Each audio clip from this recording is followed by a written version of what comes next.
อันรสอื่นหมื่นแสงแม้นหวานลิ้นก็โบยบินสิ้นมาลายเมื่อคลายหวานแต่รสทำหวานจิตติดเนิ่นนานอิ่มเบิกบานทุกการเก่าที่เฝ้าชม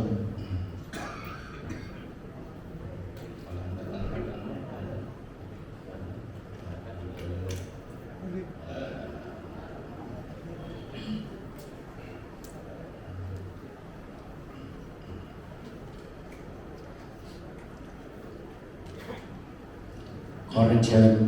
ผอนงลักษณ์เขตชัยวงศ์ถวายเครื่องไทยธรรมกันเทศขอเรียนเชิญครับ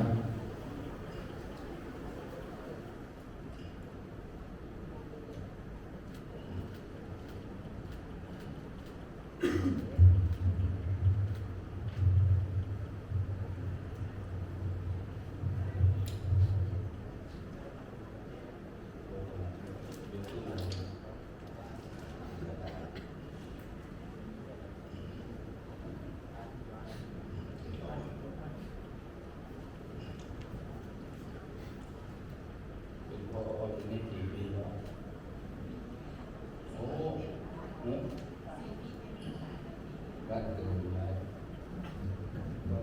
ญาติโยมก็พอสมควรเนาะ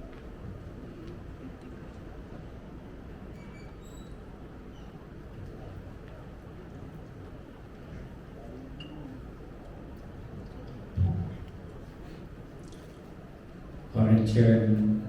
อาจารย์ปรารถนาสุข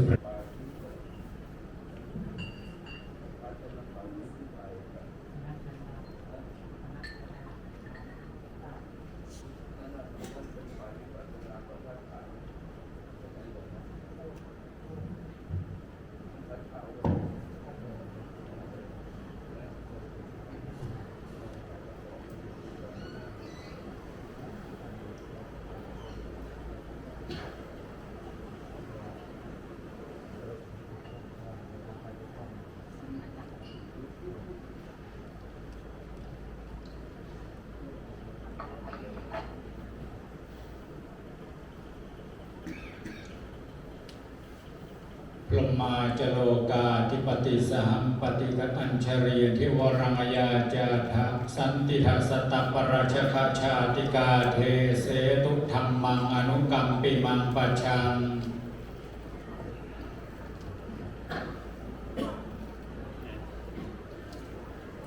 อันดัมมายังพุทธัสสะภะคะวะโตปุพพะภะ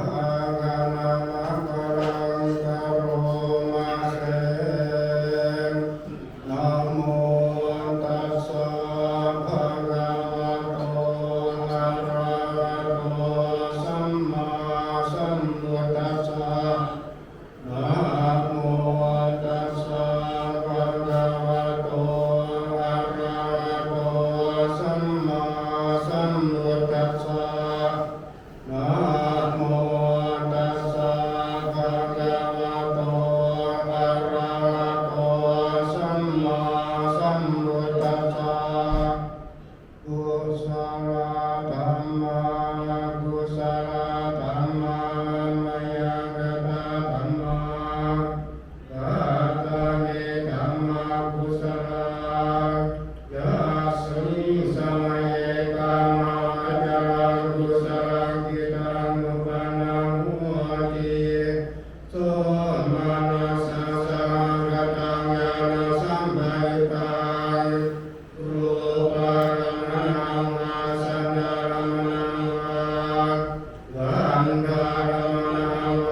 ปัตตปัจจโยอาหารปัจจโยอินนริยปัจจโยจโยนาทิปัจจโยวิทัตปัจจโยอาริตตปัจจโย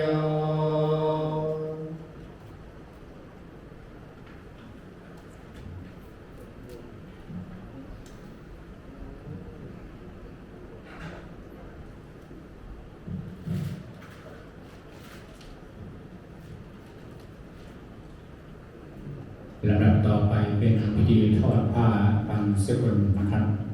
ซึ่งมีคณะครูบาอาจารย์โรงเรียนอาจารย์สุดารัตน์ทิพย์ประเสริฐท่านที่ 4อาจารย์สมภูมิลันโคตรทั้ง 4ท่านขอรับเชิญครับ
นิมนต์พระคุณเจ้าพิจารณาผ้าบางสกุล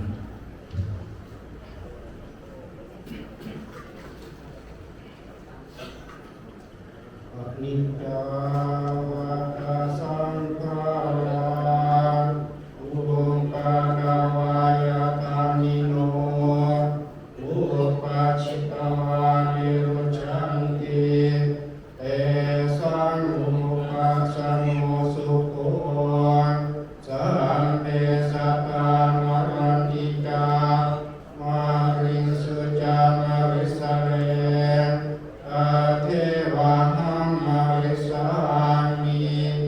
นาทิเมเอตาสังสยโย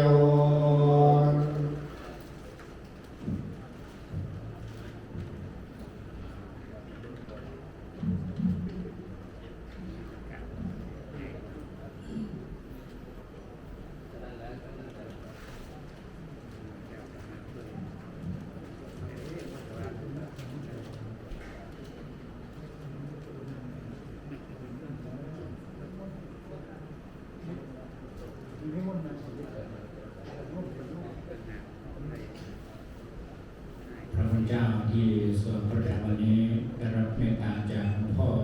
พระครูโชติคุณาภรณ์เจ้าคณะอำเภอสว่างแดนดินวัดป่าน้ำม้วยนะครับ